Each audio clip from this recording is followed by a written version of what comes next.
Muling binaha ang ilang flood-prone na lugar sa Quezon City at may mga nagbagsakan pang mga poste at billboard.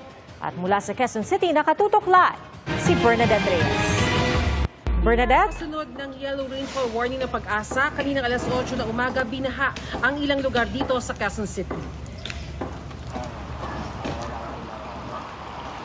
Abot hanggang lieg ang baha sa Waling-Waling Street sa barangay Ito po sa Quezon City yan, ha? Rojas District kaninang umaga. Walang alisan ng mga tao rito. Patigasan dito. Hanggat mababaw pa tubig. Mababaw pa yan. Hindi pinapansin ng tao yan. Perwisyo ang dulot ng mga pagbaha sa mga komunidad gaya dito sa Rojas District tuwing bumabagyo. Pero para sa iilan, pagkakataon ito para makapaghanap buhay. Mula sa pira-pirasong mga bakal, mga tanso, mga bote, pagkakataon ito para meron silang Ma'am, wag niyo pong babanggitin yung tanso. Maraming natatamaan. Ha? Wag. Banggitin niyo na po lahat, wag lang tanso. Ha, baka mamaya pasarhang kayo ni BBM. Maraming nasasaktan po. pakain sa kani-kanilang mga pamilya. Ibebenta po sa junk shop. Para Panggastos. delikado rin kasi syempre may leptospirosis. Pwede rin kayong matetano dyan. Hindi po niisip namin pero wala kami magawa kasi yun lang talagang hanap buhay namin. Ayan. Tindi po ng baha. Okay? Welcome to 2025. Mga kababayan ko po, 2025 na. Baka sa mga nakakalimot dyan, akala nyo 1970s. 2025 na, yaan pa rin ang problema ng Pilipinas. Pero meron akong prediction. Anong prediction mo, Coach Oli? Kasalanan yan ni PRRD. Ito kasi ibibintang nila ito. Abangan ninyo! Kaya itong pinapakita ko kasi malaki po ang baha sa Maynila. Pero ang pinapakita ko ngayong Quezon City. At hindi lang po sa Quezon City, even yung expressway. Nabiktima na ako niyan. Expressway, saan ka nakakita? Binabaha. Galing lang ako ng opisina SMNI, pauwi lang ng bahay. Inabot ako 4-5 oras. Ganyan po kalupit. Laguna lang po. At hindi lang po yan Maynila, Quezon City, Expressway, buong Pilipinas po may baha. Okay? Bakit ko po ini-explain yan? Kasi ibibintang yan kay PRRD. Itagaan nyo sa bato.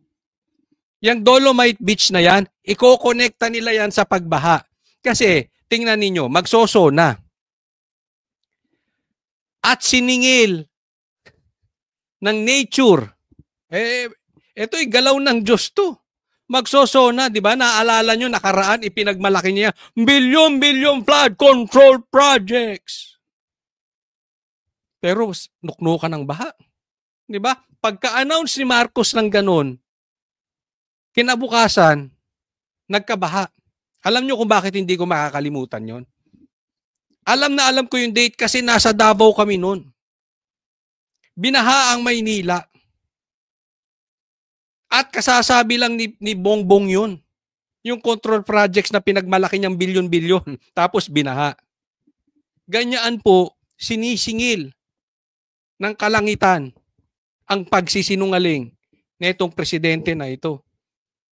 Ngayon, magsosona. Paano niya ngayon paiikutan na naman yan? Paano niya palulusutan yan? Diba? Alam naman natin ang style ni Marcos. Ang style ng mga Marcos, hindi lang si BBM, pati yan si Aimee. Ang style ng mga Marcos, isisi sa iba. Instead na akuin. Alam mo, yan ang malaking problema natin sa Pilipinas. Hayaan na natin si Aimee, babae yun. Pero sana Marcos, ikaw, magpakalalaki ka. Pagka merong kang pagkukulang, merong kang mali, para mo makorek ang isang bagay, dapat may repentance. At unang aspeto ng repentance o unang aspeto ng pagbabago, admission. Tanggapin mo. Kasi pag hindi mo tinanggap yung pagkakamali mo at nag-excuses ka, hindi mo kokorikin yung pagkakamali mo eh. Kaya po walang mangyari-yari kay Marcos. At siya ang may hawak ng Pilipinas, kaya walang mangyari-yari sa Pilipinas. At kaya naman hawak niya yung flood control projects na pondo. Kaya naman walang mangyari-yari sa baha sa Pilipinas. 'Di ba? Kasi puro kasisisi. Antayin ninyo. Alam mo yung mga trolls, nagpalabas ako sa Facebook. Nasabi ko, huwag kayong matakot sa baha. Bilyon-bilyon ang inalay dyan ng gobyerno. Parang ganun. To that effect. Alam mo, yung mga trolls, galit na galit. Kasalanan ba ni... Bubula yung bibig. Kasalanan ba ni Marcos ang bagyo? Ganun. Di ba? Ay, kasalanan niya ni Duterte. O, si Duterte na naman na may kasalanan. Dahil langgaling pa yan doon, pati Dolomite nabanggit. At ngayon, binabanggit na po ang Dolomite. Sinisilip na ang Dolomite. Isipin mo yun, baha sa buong Pilipinas, kasalanan ng Dolomite. Let's assume, for discussion purposes, may pagkukulang ang Dolomite. Ikaw na, Marcos, ang nakaupo. Dapat, hindi mo isisi sa iba. 3 taong ka nang nakaupo dyan eh. Meron ka nga flood control projects, di ba? Meron kang bilyong-bilyong pondo, di ba? Di dapat siyang ginawan muna ng paraan. Saan mo dinala yung bilyon-bilyon? Binulsa mo? Hindi kita pinagbibintangan. Tinatanong kita. Huwag mong ibintang sa iba. You assume responsibility. Being the president, be man enough. Magpakalalaki ka, Marcos. Tayuan mo yung mga pagkakamali mo. Hindi mo pwede kasing excuse yun eh. Ikaw ang presidente. Di ba? Assuming lang ako hindi naniniwala na may pagkukulang ang Dolomite. But kung sakaling may pagkukulang, dapat yung ginawan niya. O di dapat sinabi mo, ayusin nyo yan.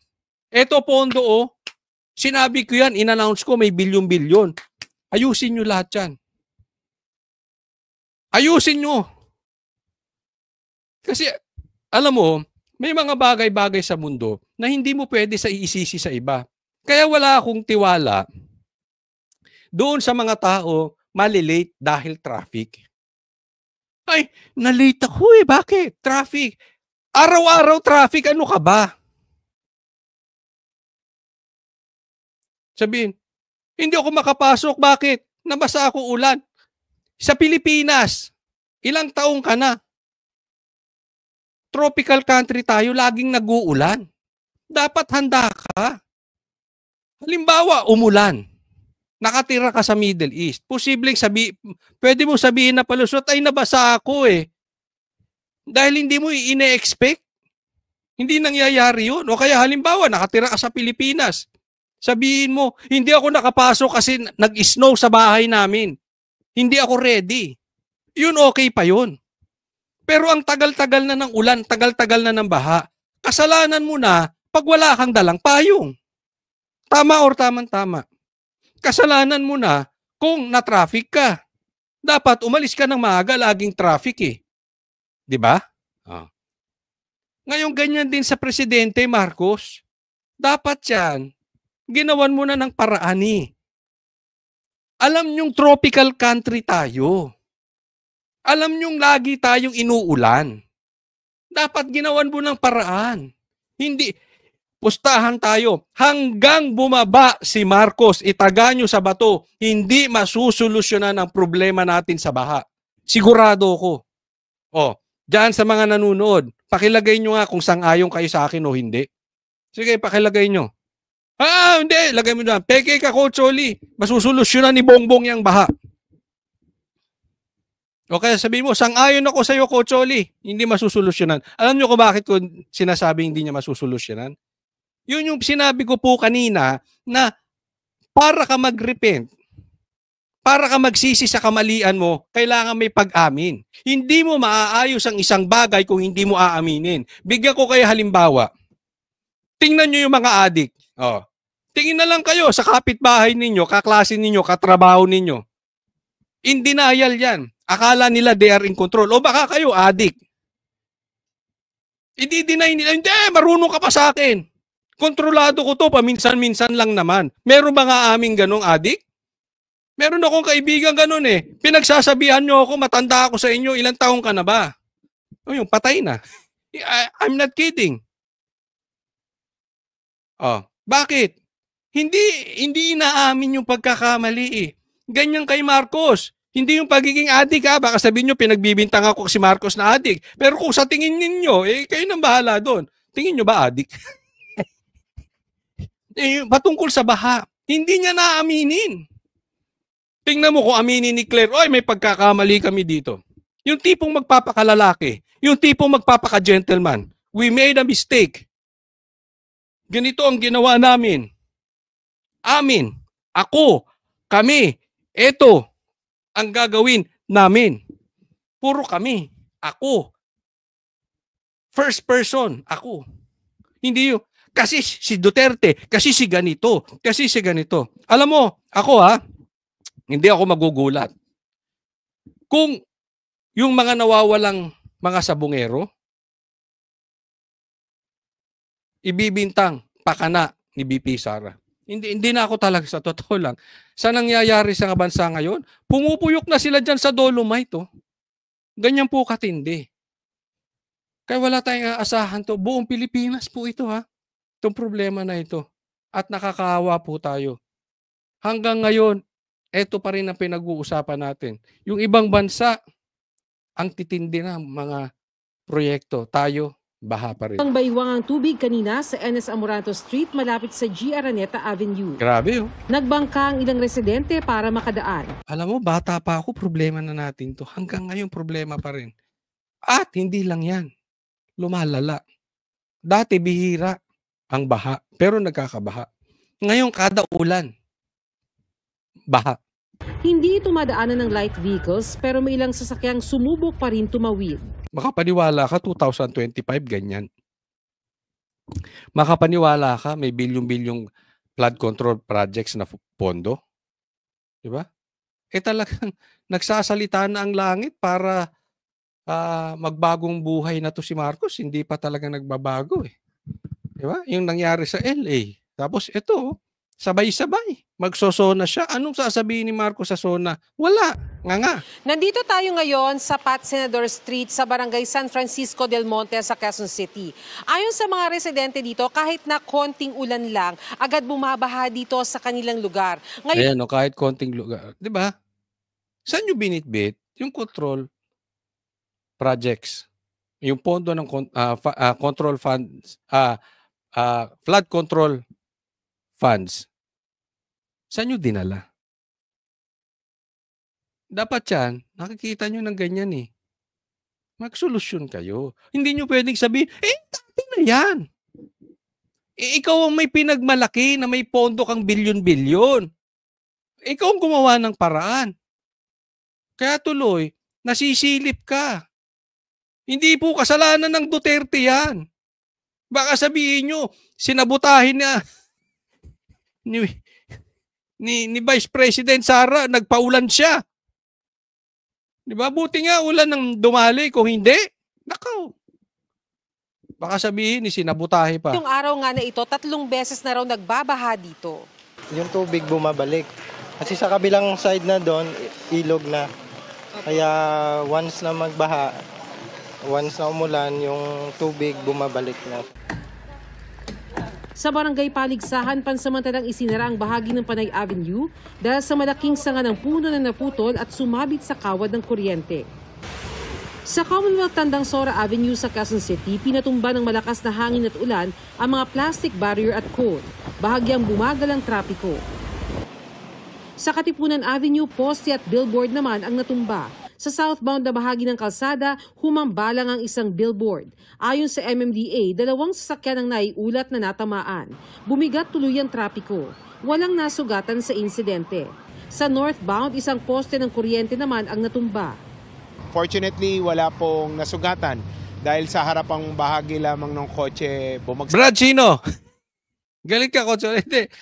Kasalanan niya ni Duterte? Yung poste. Sa ngayon po, naalis na natin yung kotse at itatabi rin po natin itong poste. Ayon sa Meralco, lumalabas sa pauna nilang investigasyon na natamaan na bumagsak na billboard ang kawad ng kuryente kaya nadamay ang poste. Natanggal na ang poste at Alam nyo, isa pa yan eh. Dapat itong mga kawad ng mga poste, underground na. Dapat nasusolusyonan na yan eh. Gusto nyo, alam nyo, sino lang yung mga may underground na ganyan? Yung mga first class subdivision. Diba? Dapat sa atin, yung mga major roads, underground kasi nagiging cost talaga ng malaking abala yan. Naka-underground na yung mga kable. At alam nyo kung saan lang yan bukod sa mga first class subdivision na naka-underground ang kable? Davao. Lupit, no? Doon kaya sa lugar ni Marcos. Ha? Meron bang nakatira doon sa lugar ni Marcos? Doon kaya sa lugar ni Tambaluslos. Kamusta naman kayo? Tulong ang operasyon para maibalik ang serbisyo ng kuryente. Nagpaalala ang Quezon City LGU sa mga may-ari na ibaba ang kanilang mga billboard at itabi ang kanilang tower crane tuwing may masamang panahon. Pia, muli na namang bumuhos ang malakas na ulan dito sa Quezon City ngayong alas 5 ng hapon. Kasalukuyan namang kiniklear ngayon ng Quezon City Engineering Department ang nabuwal na puno dito. Alam nyo yung ganito, sa akin, kailangan bigyan nyo ng penalty yan. Hindi po nila ibababayan ng kusa ng basta-basta. Kasi siyempre mahal yan eh. Malaki din ang labor cost niyan, no? So matrabaho yan. Pero pagka may mga ulang ganito, tapos sasabihan nyo sila, they will just take the risk. Kaya nga ang maganda rito, dapat may leadership ang presidente. Hindi nyo pwedeng sabihin yan. Dapat may penalty yan. Bigyan mo malaking penalty yan. Diba? Ibababa nila agad yan.